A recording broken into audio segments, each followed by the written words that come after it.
حضرت کو آج کیا ہوا کہ الحمد سے آگے نہیں بڑھ رہے ہیں؟ کافی دیر کے بعد پیچھے سے لقمہ آنا شروع ہوا، الرحمن الرحیم۔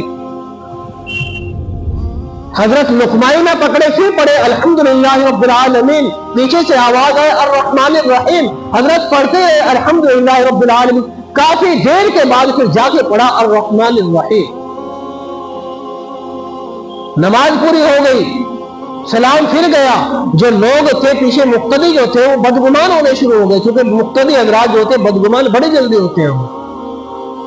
انہیں اچھائیاں نظر نہیں آتی۔ نیک الحمدللہ نحمده ونستعینه ونستغفره ونؤمن به ونتوکل علیہ ونعوذ باللہ من شرور انفسنا ومن سیئات اعمالنا، من يهده الله فلا مضل له ومن يضلله فلا هادي له، ونشهد أن لا إله إلا الله وحده لا شريك له، ونشهد أن سيدنا ومولانا محمدا عبده ورسوله، فقد قال الله تعالى في كلامه المجيد والفرقان الحميد، فأعوذ بالله من الشيطان الرجيم، بسم الله الرحمن الرحيم، يا أيها الذين آمنوا اجتنبوا كثيرا من الظن إن بعض الظن إثم ولا تجسسوا ولا يغتب بعضكم بعضا أيحب أحدكم أن يأكل لحم أخيه ميتا فكرهتموه واتقوا الله إن الله تواب رحيم، صدق الله العظيم۔ وقال النبي صلى الله عليه وسلم إياكم الظن فإن الظن أكذب الحديث، او كما قال علیہ الصلاۃ والسلام۔ میرے محترم بزرگ اور نوجوان بھائیو، اللہ تبارک و تعالی نے ہمیں بڑا خوبصورت دین عطا کیا ہے، اور اللہ تبارک و تعالی نے اپنے کلام پاک کے اندر قدم قدم پر ہماری رہنمائی فرمائی ہے۔ 5 باتیں اسلام کے اندر بڑی اہمیت کی حامل ہے۔ نمبر 1 اعتقادات، نمبر 2 عبادات، نمبر 3 معاملات، نمبر 4 اخلاقیات، نمبر 5 معاشرت۔ یہ 5 چیزیں ہیں جو بہت اہمیت کی حامل ہیں، اور اللہ تبارک و تعالیٰ نے خود بھی اپنے کلام پاک میں اور اپنے حبیب کے ذریعے اللہ تبارک و تعالیٰ نے ان کو مسلمانوں تک اور پوری انسانیت تک خوب پہنچایا ہے۔ ہمارے یہاں بعض چیزیں ایسی ہیں ان میں سے کہ جس کے اندر زیادہ لاپرواہی ہے، بعض چیزیں ایسی ہیں جو کچھ حد تک ٹھیک بھی ہے۔ میں نے جو قرآن کریم کی آیت تلاوت فرمائی ہے، اللہ تبارک و تعالیٰ نے اس آیت کے اندر معاشرت سے متعلق کچھ چیز کا بیان فرمایا ہے کہ ہمارے جو دور کی جو معاشرت ہے، ہماری معاشرت بڑی خراب ہو چکی ہے۔ بھائی بھائی سے نہیں ملتا، اولاد ماں باپ سے دور ہے، رشتہ دار رشتہ داروں سے اپنا تعلق توڑے بیٹھے ہیں، کہ ہر ایک آدمی کا دوسرے آدمی سے کوئی نہ کوئی مسئلہ ہے، کوئی نہ کوئی پریشانی ہے۔ اور اللہ تبارک و تعالیٰ نے جو ہمیں خوبصورت دین عطا کیا ہے، اس کے اندر ہمیں سبق یہ دیا ہے کہ ہمارے اندر کسی کی طرف سے برائی اور بدگمانی نہیں ہونی چاہیے۔ اس آیت کریمہ کے اندر اللہ تبارک و تعالیٰ نے اسی کا بیان فرمایا ہے، یا ایھا الذین آمنوا اجتنبوا کثیرا من الظن۔ عبداللہ بن مسعود رضی اللہ عنہ کے پاس ایک شخص گئے اور ان سے فرمانے لگے کہ آپ مجھے کچھ نصیحت فرمائیں۔ تو عبداللہ بن مسعود رضی اللہ عنہ نے بیان فرمایا کہ جب تم قرآن کریم کے اندر یہ سنو یا ایھا الذین آمنو، کہ جب تم قرآن کریم کے اندر یہ سنو اور تم پڑھو تو اس وقت اپنے کانوں کو بالکل پورا متوجہ کر دو اور اپنے دل کو بالکل حاضر کرو اس طرف کہ اس چیز کے اندر ایسا ہے کہ اللہ تبارک و تعالی اپنے بندے سے ڈائریکٹ خطاب کر رہے ہیں، کہ پہلے نبیوں کے اندر اور پہلی جو نبیوں کی امتیں تھی اللہ تبارک و تعالیٰ ان کے نبیوں سے خطاب کرتے تھے، اگر امت کو بھی کوئی حکم دینا ہوتا تھا کہ نبی سے کہا جاتا تھا، اور اللہ تبارک و تعالیٰ نے اس امت کو یہ اعزاز بخشا، یہ فضیلت عطا فرمائے کہ اللہ تبارک و تعالیٰ اس امت کو خود براہ راست خطاب کرتے ہیں، یا ایھا الذین آمنو، کہ اے ایمان والو، کہ اس میں بیچ میں نہ کسی نبی کا واسطہ ہے، نہ کسی ولی کا واسطہ ہے، نہ کسی فرشتے کا واسطہ ہے، کوئی چیز نہیں ہے، کہ اللہ تبارک و تعالیٰ گویا کے بندوں سے خود ڈائریکٹ بات کر رہے ہیں، کہ جہاں پر بھی تم یہ پڑھو قرآن کریم کے اندر تقریباً 88 مقامات پر اللہ تعالیٰ نے ڈائریکٹ اپنے بندوں کو مخاطب فرمایا ہے کہ اے ایمان والو۔ عبداللہ بن مسعود فرمانے لگے کہ جب تم یہ پڑھو یا سنو تو اس وقت اپنے کان پورے متوجہ کر دو اس طرف، اور اپنے دل و دماغ سے اس طرف حاضر ہو جاؤ کہ مجھے اللہ تبارک و تعالیٰ اب کیا کہنا چاہتے ہیں، کہ اللہ تعالیٰ مجھے یہاں پر کسی چیز کا حکم کر رہے ہیں، اللہ تعالیٰ مجھے کسی چیز سے منع کر رہے ہیں، کہ آدمی اپنا پورا دھیان اس طرف لگا لے، کہ جیسے کوئی آدمی اپنوں میں کوئی بات کر رہا ہے، کسی خاص آدمی سے کوئی بات کر رہا ہے، کہ بھائی ذرا غور سے سنو اس بات کو، تو اللہ تبارک و تعالیٰ کا یہ خطاب اپنے ایمان والے بندوں کے لیے ایسے ہی ہے کہ اس کے بعد جو بات کہی جائے گی وہ بات بڑی اہم ہوگی۔ اللہ تبارک و تعالیٰ نے خطاب فرمایا یا ایھا الذین آمنوا اجتنبوا کثیرا من الظن، کہ تم بہت گمان سے بچو۔ مفسرین حضرات فرماتے ہیں کہ اللہ تبارک و تعالیٰ نے یہ کہا ہے یہاں پر بہت سے گمان، یہ نہیں کہا کہ سارے گمانوں سے بچو، بلکہ یہ کہا کہ بہت سو سے بچو۔ کیوں فرمایا ان بعض الظن، اسم کہ بہت سے جو گمان ہوتے ہیں وہ گناہ ہوتے ہیں۔ گمان کسے کہتے ہیں؟ علماء نے فرمایا کہ گمان دو طرح کے ہوتے ہیں۔ اللہ تبارک و تعالیٰ نے یہاں پر جن گمانوں کے بارے میں منع کیا ہے کہ وہ گمان نہ کرے، وہ حسن سو ہے۔ ایک ہوتا ہے حسن ظن، ایک ہوتا ہے حسن سو۔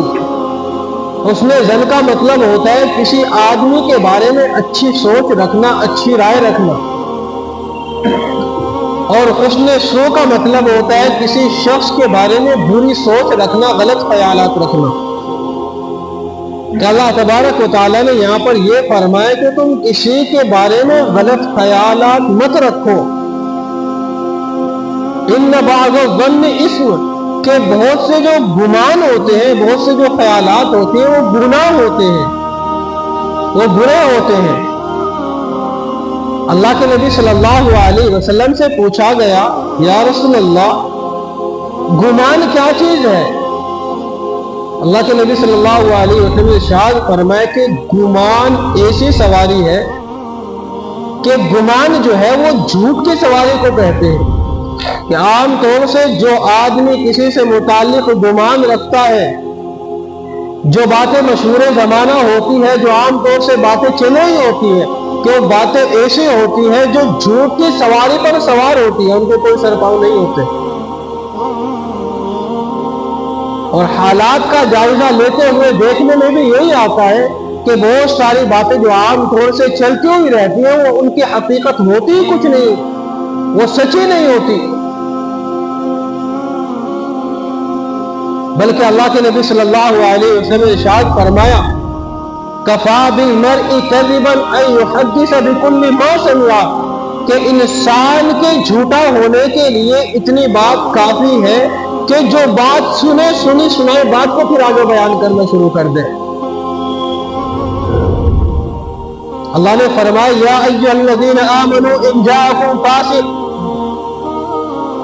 کہ ایمان والو اگر تمہارے پاس کوئی فاسق آئے، بنبأ فتبینوا، کہ کوئی خبر لے کر آئے تمہارے پاس، کسی چیز کی اطلاع لے کر آئے، فتبینوا، تو اس کے بارے میں خوب تحقیق کرو کہ یہ صحیح ہے بھی کہ نہیں ہے۔ یہ نہیں کہ کسی نے آ کے تمہیں کہی، تم نے پھر اس کو آگے چلا دیا، اس نے آگے چلا دیا، کہ باتیں ایسے ہی چلتی ہیں، جو سچ بات ہوتی ہے وہ کہیں نہیں چلتی، اس کو کتنا بھی چلاتے رہے آپ۔ اور جھوٹ بات ایسی ہوتی ہے کہ گاؤں کے اس کونے میں ہوگی، آپ دوسرے کونے میں کھلنے گاؤں کے جا کے۔ اللہ تبارک و تعالیٰ نے اسی لیے منع فرمایا کہ تم بدگمانی سے بچو، وَلَا تَجَسَّسُوا، اور عیب جوئی سے بچو، کہ تم کسی آدمی کے تم عیب ڈھونڈنے لگو، کسی آدمی کی تم برائیاں ڈھونڈنے لگو، اس بات سے اپنے آپ کو بچا کے رکھو۔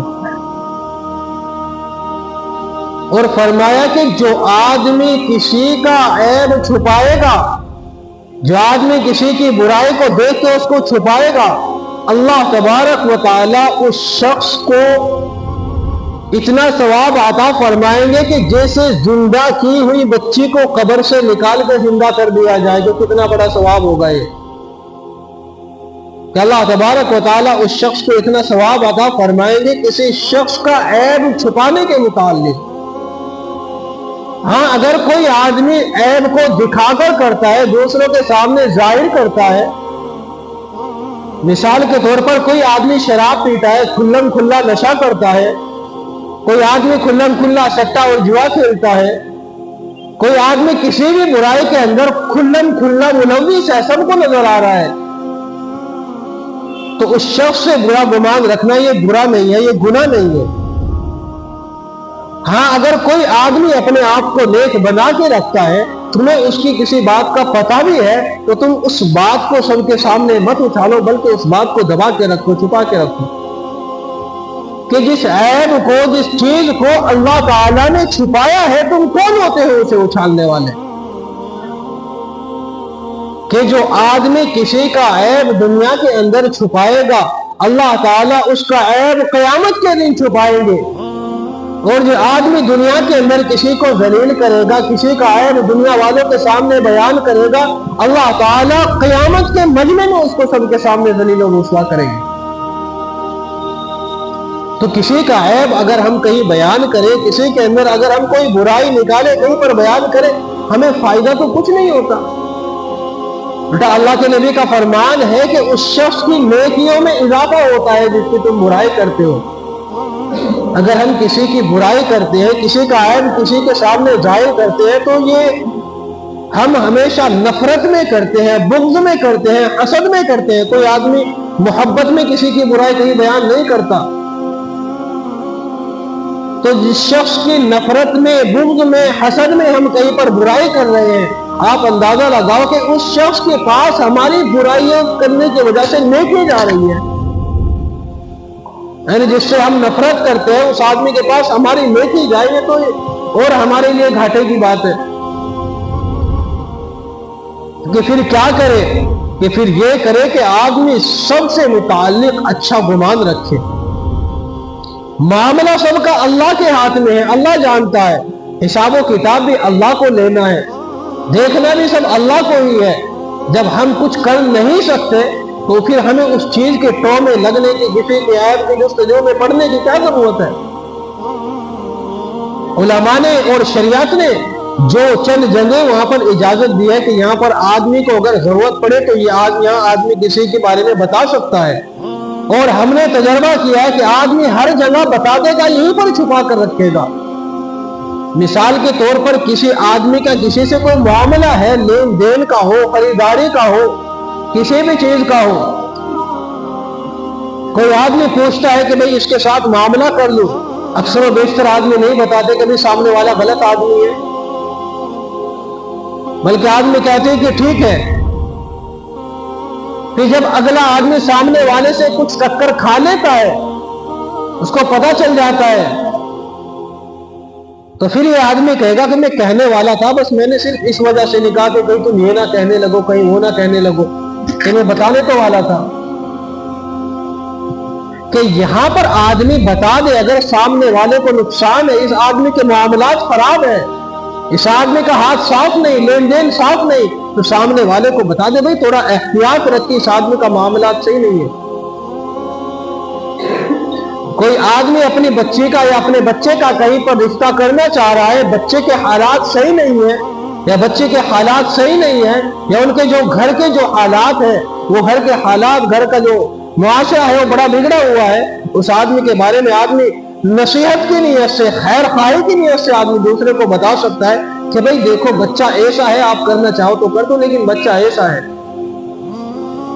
یہ کوئی نہیں بتاتا، بلکہ ہر آدمی اس پہ پورا رنگ کر کے، پورا مکھن لگا کے پیش کرتا ہے کہ وہ تو ایسے ہے، وہ تو فلانے ہیں، اتنی بڑی باتیں ان کے بارے میں بیان کرتے ہیں. بعد میں پتہ چلتا ہے کہ وہ کتنے گھٹے آدمی نکلتے ہیں. جہاں پر بتانا چاہیے وہاں پر نہیں بتاتے، اور جہاں پر نہیں بتانا چاہیے وہاں پر پھر رات دن ہمارا یہی کام ہے. آج آپ دیکھو چوکوں میں، چوراہوں میں، دکانوں میں، ہماری بیٹھکوں میں، کہ جہاں پر ہم مل بیٹھتے ہیں وہاں پر ہم تیسرے آدمی کی برائی شروع کر دیتے ہیں. فلاں آدمی ایسا ہے، وہ آدمی ایسا ہے، وہ آدمی ایسا ہے، مجھے اپنا نہیں معلوم کہ میں کیسا ہوں. بھائی تجھ سے اپنی اولاد نہیں سمجھ رہی ہے، تجھ سے اپنا گھر نہیں سمجھ رہا ہے، تو دوسروں کے بارے میں کیسے انہیں اٹھا رہا ہے؟ قیامت کے دن پوچھ تاچھ تجھ سے ہوگی تیری اولاد کے بارے میں. مسجد میں نماز ہوتی رہی، تیری اولاد نالیوں پہ بیٹھی رہی تو مسجد میں تھا، کوئی فرق نہیں ہے. رات کے 10 بج جائے، 12 بج جائے، تمہاری اولاد میری نگاہوں کے سامنے یہاں بیٹھی ہوئی ہے، تم یہاں پہ آ کے اپنی وہ چلاتے ہو. تمہارا تو بولنے کا منہ نہیں بنتا کہیں سے کہیں تک. جو آدمی خود بالکل مفلوج ہو، خود آدمی بیمار ہو، وہ کسی دوسرے بیمار پر کیا انہیں اٹھائے گا؟ اللہ تعالیٰ قیامت کے دن ہم سے پوچھے گا ہماری اولاد کے بارے میں، اللہ ہم سے پوچھے گا ہمارے گھر والوں کے بارے میں، اللہ ہم سے ان لوگوں کے بارے میں پوچھے گا جن لوگوں پر ہمارا ہاتھ تھا، جو لوگ ہمارے ماتحت تھے، ہمارے ہاتھ کے نیچے تھے، ان لوگوں کے بارے میں پوچھے گا کہ بدگمانی سے بچو. کسی بھی شخص سے متعلق آپ کہیں پر بھی ہو، مثال کے طور پر دکان پہ بیٹھے ہوئے، آپ کہیں بیٹھے ہوئے کسی آدمی کی برائی شروع ہو، آپ بات کو رخ گھما دو، ختم کرو کہ بھئی آپ جیسا بھی ہے اچھا ہے، چھوڑو، اللہ جانے وہ جانے، ہمیں کیا لینا دینا. کیونکہ ہم کسی شخص کی برائی کر کے اس کا کچھ بگاڑ نہیں سکتے، ہم کسی شخص کی تعریفیں کر کے اس کو اٹھا نہیں سکتے. عزت ذلت اللہ کے ہاتھ میں ہے. اس معاشرے کی سب سے دکھتی رگ ہے یہ کہ ہر آدمی کو اپنی خبر نہیں، دوسرے کے بارے میں ساری کی ساری خبر ہے. آج بستی کا جو سب سے گرا ہوا آدمی ہوگا، کہیں پر بھی دیکھ لو آپ، بستی کا جو سب سے گرا ہوا، سب سے گھٹیا آدمی ہوگا، جس آدمی سے لوگ بات کرنا، اس کو دیکھنا، اس کے ساتھ ملنا جلنا، اٹھنا بیٹھنا، کھانا پینا پسند نہ کرے، اس آدمی سے جا کے پوچھو تم، وہ ہر بستی کے ہر گھر کے حالات تمہیں بتا دے گا. جو کام والے آدمی ہوتے ہیں، جو اچھے آدمی ہوتے ہیں، جو نیک آدمی ہوتے ہیں، انہیں تو کسی سے کوئی مطلب ہی نہیں ہوتا، اللہ اللہ کرے، نماز پڑھے. انہیں تو یہ فکر ہوتی ہے کہ کیا معلوم میں نے نماز پڑھی قبول بھی ہوئی کہ نہیں ہوئی، میری آخرت سدھری بھی کہ نہیں سدھری، میرا سر اللہ کے سامنے جھکائے یہ قبول ہوا کہ نہیں ہوا ہے. ابن العربی رحمۃ اللہ علیہ اپنے زمانے کے بڑے زبردست عالم فقیہ گزرے ہیں. ان کے بارے میں کتابوں کے اندر آتا ہے کہ ایک دفعہ نماز پڑھا رہے تھے. ایسے اللہ والے بھی گزرے ہیں کہ جب نماز میں پڑھاتے ہیں، نماز پڑھتے ہیں، اللہ کی طرف سے جواب آتا تھا. ایک دفعہ نماز پڑھا رہے، اللہ اکبر کہا، سورہ فاتحہ شروع کی، الحمدللہ رب العالمین، آگے نہیں پڑھا، بار بار سورہ فاتحہ سے یہی آیت پڑھ رہے، الحمدللہ رب العالمین، الحمدللہ رب العالمین. جو پیچھے لوگ تھے وہ سارے کے سارے حیران رہ گئے کہ حضرت کو آج کیا ہوا کہ الحمد سے آگے نہیں بڑھ رہے ہیں۔ کافی دیر کے بعد پیچھے سے لقمہ آنا شروع ہوا، الرحمن الرحیم۔ حضرت لقمہ نہ پکڑے پھر پڑے الحمدللہ رب العالمین، پیچھے سے آواز آئے الرحمن الرحیم، حضرت پڑھتے ہیں الحمدللہ رب العالمین، کافی دیر کے بعد پھر جا کے پڑھا الرحمن الرحیم۔ نماز پوری ہو گئی، سلام پھر گیا۔ جو لوگ تھے پیچھے مقتدی جو تھے وہ بدگمان ہونے شروع ہو گئے، کیونکہ مقتدی حضرات جو ہوتے بدگمان بڑی جلدی ہوتے ہیں، انہیں اچھائی نظر نہیں آتی۔ میں یہ کہا کرتا ہوں کچھ آدمیوں کی خصلت ایسی ہوتی ہے کہ انہیں ٹٹی میں ہی ہاتھ ڈالنا ہے، وہ اسی میں ہی ہاتھ ڈال کے راضی ہے، انہیں کچھ خوشبودار چیز نظر نہیں آتی کہ مکھی کہاں جا کے بیٹھے گی، وہ کوڑے کے ڈھیر پہ جا کے بیٹھے گی۔ تو لوگ بدگمان ہو گئے ذرا سی بات پہ، کیونکہ میں نے خود اس چیز کا تجربہ کیا ہے، 8-10 سال سے میں امامت کر رہا ہوں، اچھائی نظر نہیں آتی، برائی پہ جا کے ہر جگہ تبصرے ہوتے ہیں۔ ذرا سی بات کوئی نظر آ جائے تو پھر ہر آدمی اس پہ مفتی بنا بیٹھا ہوا ہے۔ جن کی تکبیر پڑھنے کی اہمیت نہیں ہے، جو اپنی زبان سے تکبیر تک نہیں پڑھ سکتے، جن پہ اذان پڑھنی نہیں آتی، وہ آدمی بھی مفتی بن کے بیٹھیں گے کہ یہ ایسے ہو گیا، وہ ایسے ہوگا، فلاں ایسے ہو گیا، ایسے کیسے ہو گیا۔ تو جو مقتدی حضرات ہیں ان کے ذہن میں بدگمانی ہے کہ امام صاحب کو شاید بھولنے کی بیماری ہو گئی ہے۔ سلام پھرا تو مقتدی حضرات پوچھنے لگے کہ حضرت کیا ہوا، آپ نماز کے اندر بار بار ایک ہی چیز پڑھے جا رہے ہیں، بھول گئے تھے کچھ؟ تو لوگوں کی بدگمانی کو ختم کرنے کے لیے، نہیں تو یہ سلسلہ بڑے لمبے زمانے سے چلا آ رہا تھا۔ ابن العربی رحمۃ اللہ علیہ فرمانے لگے کہ جب میں الحمدللہ رب العالمین پڑھتا ہوں مجھے اللہ کی طرف سے جواب آتا ہے، کہ میں الحمدللہ رب العالمین کہتا ہوں، اللہ تعالیٰ کی طرف سے مجھے جواب آتا ہے، میرے کانوں کو سنائی دیتا ہے، حمد علی عبدی، کہ میرے بندے نے میری تعریف کی،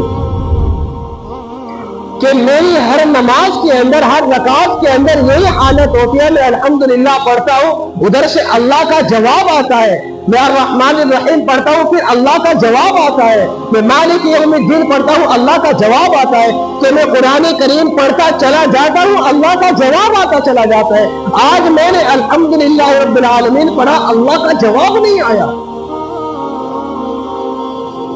کہ جب اللہ کا جواب نہیں آیا تو میں حیران ہو گیا، میں پریشان ہو گیا، میں مچل اٹھا کہ اللہ کی طرف سے جواب کیوں نہیں آیا۔ میں بار بار اللہ کو یہی سناتا رہا، الحمدللہ رب العالمین، الحمدللہ رب العالمین، کہ بار بار یہی پڑھتا رہا کہ جب تک جواب نہیں آئے گا میں آگے نہیں بڑھوں گا۔ یہ ایمان تھا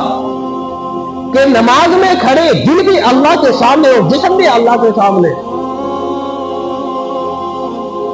کہ جب اللہ کی طرف سے جواب آیا کافی دیر کے بعد، اس کے بعد میں نے اپنی نماز شروع کی اور فرمانے لگے یہ آج سے نہیں ہے، بڑے لمبے زمانے سے ہے، میں نے آج تمہارے سامنے یہ راز ظاہر کیا ہے اس وجہ سے